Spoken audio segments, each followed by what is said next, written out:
Hola mi linda familia, les saluda Suani Aguirre, qué bueno estar con ustedes, siempre nos sentimos muy contentos de traer temas que interesan a la salud de toda la familia y el de hoy no es la excepción. Quiero presentárselos en este momento. Estaremos hablando del Día Internacional del Asma que se acaba de celebrar hace muy poco, pero es importante hacer énfasis en esta fecha porque nos recuerda que somos vulnerables y esta situación se puede presentar en muchas personas. Algunas de ellas a veces son diagnosticadas de una forma tardía, ¿verdad? Cuando o quizá padecen una crisis, fallecen por una situación donde no se ha logrado controlar. Y eso es lo que no queremos. Para hablar de este tema brevemente le doy la bienvenida al doctor Pablo Cerritos, él es neumólogo, que lo veo muy bien, me alegra tenerlo, doctor, aunque sea a la distancia, tenerlo con nosotros en el programa, pero lo veo muy bien. Gracias, Suani.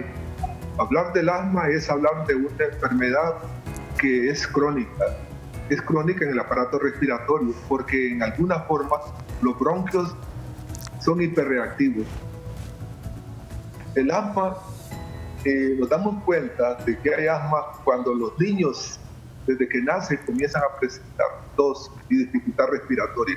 Y a medida que pasa el tiempo, nos vamos confirmando que en alguna forma el diagnóstico que hemos hecho de que el niño presenta hiperreactividad y probablemente se presenta una rinitis alérgica porque presenta una secreción blanquecina por la nariz, entonces nos confirma que esa asma es causada por una rinitis alérgica y que en alguna forma hemos de tener mucho cuidado para tratarlo, porque los primeros 5 años en el niño hay que procurar de que se mantenga, como dicen, estable. Estable significa de que no presente síntomas, porque en estos niños un proceso gripal, ya sea causado por influenza o por un rinovirus, dispara a una crisis respiratoria. Y nos damos cuenta que hay una crisis respiratoria por muchos factores, porque presentan dificultad respiratoria, porque presentan tos, porque presentan congestión, aleteo nasal, y a veces presentan hasta fiebre. Sí, Manny, ¿algún comentario? Sí, muy bien, doctor. Ya vamos a ahondar un poquito más, doctor. Antes quiero presentar siempre este tema introductorio para que la gente se haga un panorama, una idea de cómo vamos a llevar la plática con usted durante el programa. Lo presentamos a continuación y seguimos con el doctor Pablo Cerritos ya con los detalles del tema. El asma es una enfermedad del aparato respiratorio que se caracteriza por una respiración anhelosa y difícil, tos, sensación de ahogo y ruidos sibilantes en el pecho. Las vías respiratorias de una persona con asma se inflaman, se estrechan y producen mayores cantidades de mucosa de lo normal, lo que dificulta la respiración. Para algunas personas, el asma es una molestia menor. Para otras puede ser un problema considerable que interfiere en las actividades cotidianas y que puede producir ataques de asma que ponen en riesgo la vida. Los síntomas del asma varían según las personas. Es posible que tengan ataques de asma con poca frecuencia, síntomas solamente en ciertos momentos, como cuando hacen ejercicio, o síntomas en todo momento.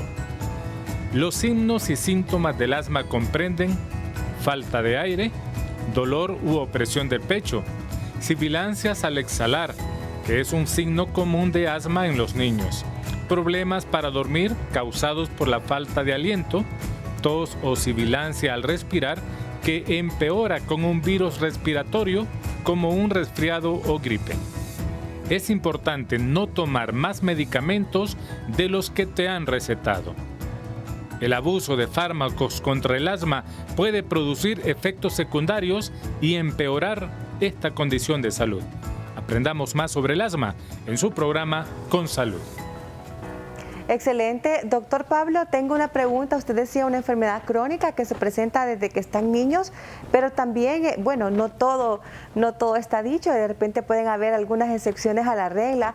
Una persona siendo adulta puede desarrollar una crisis asmática que se encadene ya en la etapa de adulta. Hábleme un poquito de esto, doctor Pablo. Sí. Todo el mundo se pregunta si el asma es adquirida. No, el asma es una herencia genética.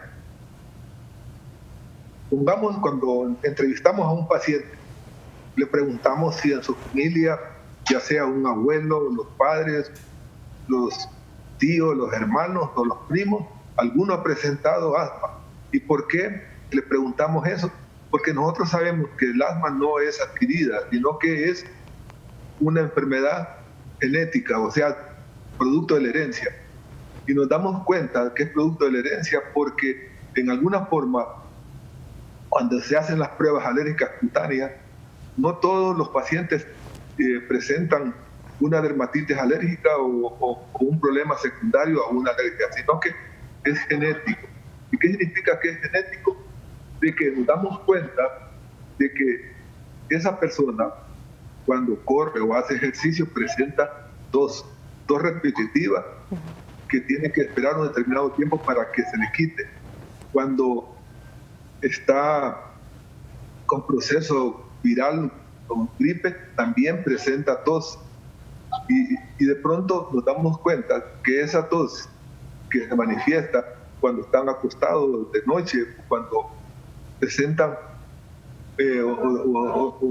lo presentan espontáneamente, entonces nos hace sospechar le preguntamos siempre a estas personas si cuando eran niños sus padres les decían de que si presentaban problemas respiratorios como crisis de asma. Sí. Algunos dicen que no, pero en la mayoría sí han recibido tratamiento con psicólogos o con pediatras sobre estos problemas.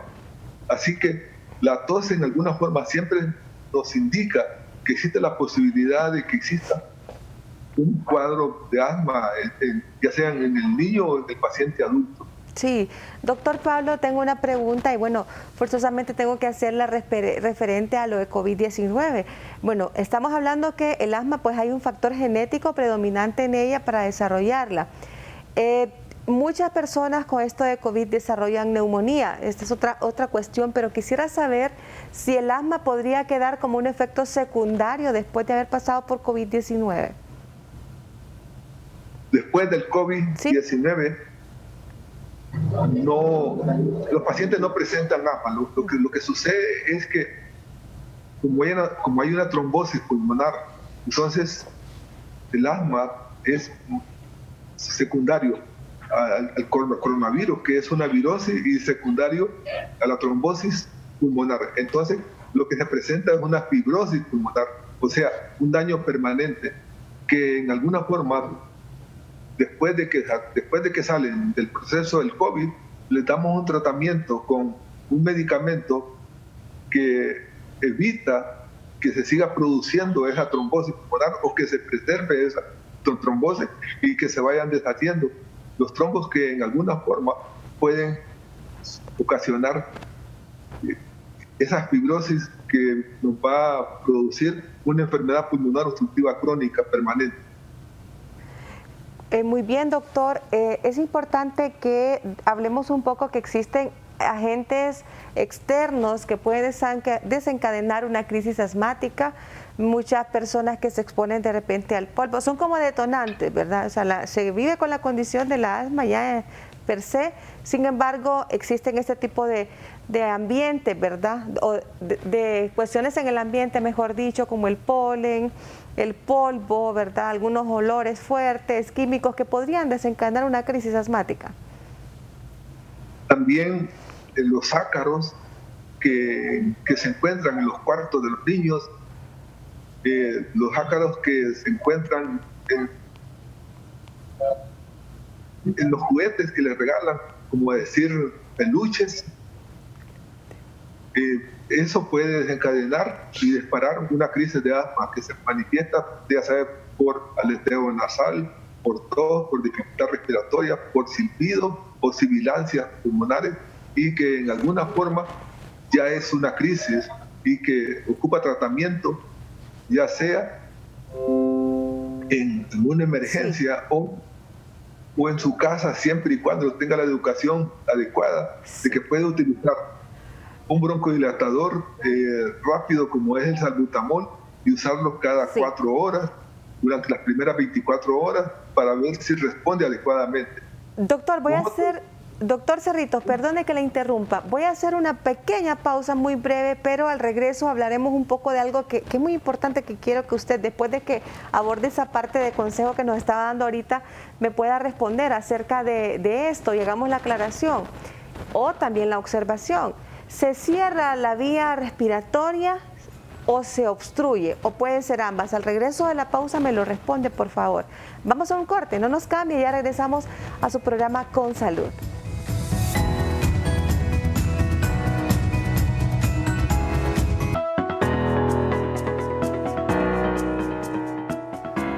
Bien, continuamos en el programa en esta tarde hablando con el doctor Pablo Cerritos, neumólogo, acerca del asma. Esta es una enfermedad crónica, quiere decir que se va a vivir con ella.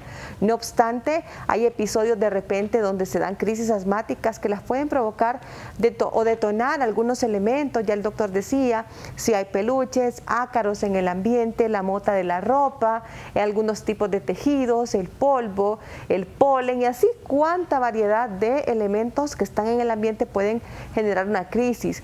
Doctor Pablo, me quedé con una pregunta en el segmento anterior acerca de y que hagamos la aclaración, si el asma es que se cierra la vía respiratoria o se obstruye o se llena de alguna secreción. Quisiera que usted me haga la aclaración.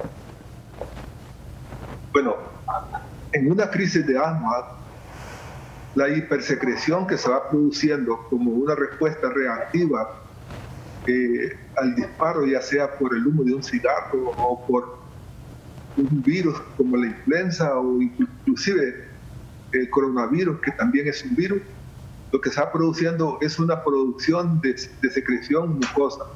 Entonces, lo que uno trata, en primer lugar, es evitar que se produzca una crisis de asma usando los corticosteroides en forma permanente en todos los niños e inclusive en los adultos. Cuando digo corticosteroides, tienen que ser inhalados, no tomados, no que inhalados. ¿Esto es para que se expanda la vía respiratoria, doctor? No, es para evitar que se presente y que se dispare una crisis respiratoria. Ah, muy bien, muy bien. Ya cuando la crisis está, sí, no nos queda más que utilizar broncodilatadores de acción corta, como el salbutamol, el bromuro dipatropio, las nebulizaciones, hidrocortisona intravenosa, en kinesioterapia, o sea, procurar que las secreciones se movilicen, y una buena hidratación. En un periodo de 24 a 48 horas tenemos que sacar a este paciente de esa crisis para continuar manejándolo, ya sea con broncodilatadores de acción prolongada, de esos que utilizamos cada 12 o cada 24 horas, como son se puede decir el Redmar y otros medicamentos. Pero lo que nos preocupa a nosotros es que el broncoespasmo puede matar al paciente, y por eso necesitamos tenerlo en una unidad de emergencia para estarlo nebulizando y para inyectarle hidrocortisona, para tenerlo bien hidratado, porque la hidratación también es muy importante en el asma, y también darle un poco de kinesioterapia, o sea, procurar movilizar esa flema para que el pacientito o el paciente adulto respire mejor. Ahora, ¿el asma no deja lesiones en el pulmón, doctor? ¿O en los bronquios? No deja problemas. No deja problemas, así como decir fibrosis pulmonar, como decir bronquiectasia, como decir una bronquitis crónica. No. El asma, a pesar de que es un problema crónico, hereditario, es temporal la crisis. Sí. Cuando sacamos al paciente de la crisis, lo que tenemos que evitar es que tenga un buen nivel de vida, que no presente, que no desarrolle otra crisis. Claro. Para eso utilizamos corticosteroides inhalados. Doctor, ¿el uso del medicamento se da únicamente en las crisis o se recomienda un tratamiento continuo? Normalmente, tanto en los niños como en los adultos, utilizamos corticosteroides de forma permanente. Los corticosteroides inhalados no producen daño al organismo porque únicamente actúa en el árbol bronquial, sí, y evita una crisis. Ahora, perdón. Cuando hay factores alérgicos, utilizamos medicamentos que tienen propiedades como decir la desloratadina o loratadina, ketotifeno, para evitar que los factores alérgicos en alguna forma nos vayan a provocar una crisis respiratoria o un problema de asma. Doctor, ¿estos corticosteroides administrados en niños les causan algún efecto secundario, por ejemplo, en el crecimiento? No, por vía tópica, o sea, por vía en aerosoles no produce retraso en el crecimiento. Los corticosteroides, cuando se recetan por vía oral, se deben de utilizar por un breve periodo de tiempo, llamémosle 5 a 7 días, y pasar a los inhalados, porque los corticosteroides por vía oral sí pueden producir retraso en el crecimiento del niño. Qué importante, doctor. Usted ha mencionado algo, que se sale de la crisis, pero la persona debe saber qué es lo que desencadena la crisis, es decir, que debe mantener ciertos cuidados, ¿verdad?, para no tener ese contacto directo con los agentes que pueden ocasionarle una reacción de este tipo. Así es, Fanny. Tú has dicho una gran verdad. Si el paciente mantiene cuidados de no estar cerca de fumadores o no fumar, no exponerse a sustancias tóxicas, evitar los enfriamientos y mantener limpio el cuarto para que no existan ácaros en la cama, para que los peluches estén, de ser posible, que no existan en el cuarto, porque son factores que pueden disparar una crisis de asma. Muy importante, doctor, con la cuestión de creo que en una ocasión le había preguntado yo si existe algún tratamiento de dosis prolongada o un tratamiento de efecto prolongado, mejor dicho, donde, por ejemplo, tenemos un tratamiento que nos garantice que durante un año no presentaremos una crisis asmática o dependemos únicamente de alejarnos de estos elementos externos que pueden provocarla. Bueno, los inmunólogos y los alergólogos hacen unas pruebas cutáneas alérgicas donde descubren a qué es alérgico el paciente, entonces le provocan una desensibilización para que no presenten cuadros de crisis de asma bronquial.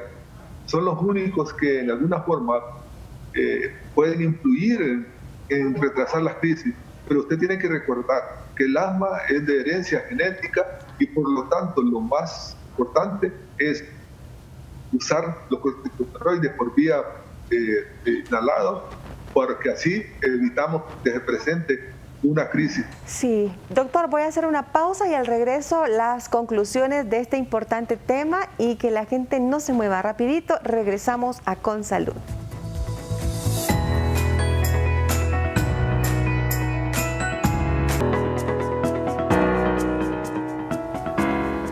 Continuamos en Con Salud, en la parte conclusiva de este importante tema, el asma, una enfermedad crónica, es decir, que la persona va a convivir con ella, que se agrave o no, depende mucho del estilo de vida que se siga. Doctor Pablo Cerritos, neumólogo, me acompaña para dar las conclusiones de este importante tema. Lo primero que hemos de aprender es que es hereditaria. Debemos aprender a llevar una vida sana, sobria, no fumar, estar lejos de donde existen sustancias irritantes como el cloro, gasolina, diésel, porque eso puede desencadenar una crisis respiratoria. También tenemos que mantener el dormitorio limpio, evitar que existan ácaros en la cama, evitar que existan peluches en el cuarto. O sea, de ser posible, si hay una dermatitis alérgica o una rinitis, lo ideal sería que contar con la ayuda de un inmunólogo o un alergólogo para que le haga las pruebas alérgicas cutáneas. O sea, el asma no solamente se controla, sino que se puede evitar la crisis en los pacientes. Por supuesto, doctor. Le agradezco mucho que nos haya acompañado. Lo más importante es que no tome decisiones apresuradas, al contrario, sino que asista a un especialista. En este caso sería un pediatra, un neumólogo, un médico internista, alguien que le oriente y no tomar decisiones apresuradas. Para usted, un lindo día, doctor. Igualmente, y para todos los compañeros que estuvieron con nosotros y usted que compartió este espacio sobre educación en asma mundial. Muchas gracias, doctor. A todos ustedes les deseamos un lindo día. Recuerde, de lunes a viernes es este programa para que usted se oriente respecto a los temas de salud a la 1:30 de la tarde por Suyapa Medios. Hasta la próxima.